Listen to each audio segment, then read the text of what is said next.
Hello everybody, good morning and welcome to the United Stand. This is your latest Manchester United news as we descend into another circus. The fallout of a very disappointing start to the season, but the fallout between a manager and another player. Jadon Sancho and Erik ten Hag, to be specific. Lots of layers to this. You've got both people putting out public statements, which shows you what a mess Manchester United is. You know, sometimes I say things and I wonder if people are listening. I've been talking about this all summer. Behind the scenes, the club is crumbling, whether that's the ownership, whether it's the board, whether it's the coaching staff, whether it's the players. It is not a happy family. It is all over the place, which has led to the bad start to Manchester United season. The lack of energy, the lack of effort, the lack of, synergy, chemistry, whatever you want to call it. This is evident, and it's evident to us, and it's also very evident now when you've got a manager calling out a player and a player instantly putting a statement out. And let's not forget, the statement from Jadon Sancho will completely be against the manager and against the advice of the club. So you've basically got mutiny in the football club again. And when has this happened before?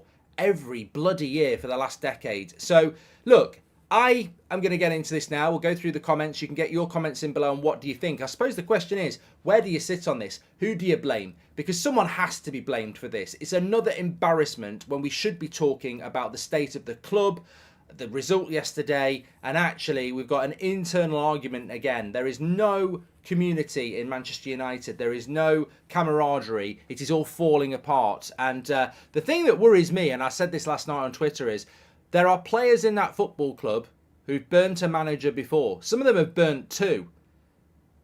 They should have been got rid of in the summer and the club didn't do it. It's not just about keeping bad players at the club. It's about keeping bad apples at the club. And remember who said about bad apples? I think it was Ralph Rangnick. There's a lot of things that Rangnick warned Man United's board about over a year ago. They've not listened to it. And that manager is in danger when he's got players who've got their knives out for him. And I'm not just talking about Jadon Sancho here. I'm talking about a lot of different players. Sancho, you can make your own mind up. We'll make our own mind up. But we know there are toxic players in that dressing room who will revel in this. And it could be the beginning of the end for Erik ten Hag. But let's start at the beginning in relation to what this is all about. So Erik ten Hag was asked after the game yesterday why Jadon Sancho and Scott McTominay were not involved in this game. Scott McTominay is apparently ill, and this is what he had to say on Jadon Sancho. Erik ten Hag's word. On Sancho, performances in training, we didn't select him. You have to reach the highest level every day at Manchester United, and you can make choices in the front line. So in this game, he wasn't selected. Now, look, I think every Manchester United fan has got every right to say that's not acceptable from Jadon Sancho. He costs £75 million. He's on around 300 grand a week, and he isn't good enough to make the bench in a game like that. And Erik ten Hag has got every right to say that, and Erik ten Hag has got every right to pick the team. That's exactly what he's saying. He said, look, what do you want Jadon?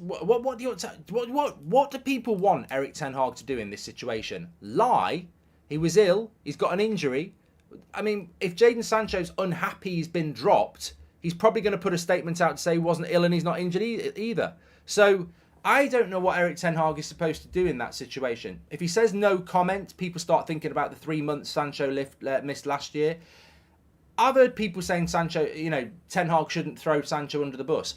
Well, give us an answer in the comments, please. What is he supposed to say? Because the way Sancho's reacted, I don't think there was anything ten Hag could say that wasn't going to get a statement from Sancho.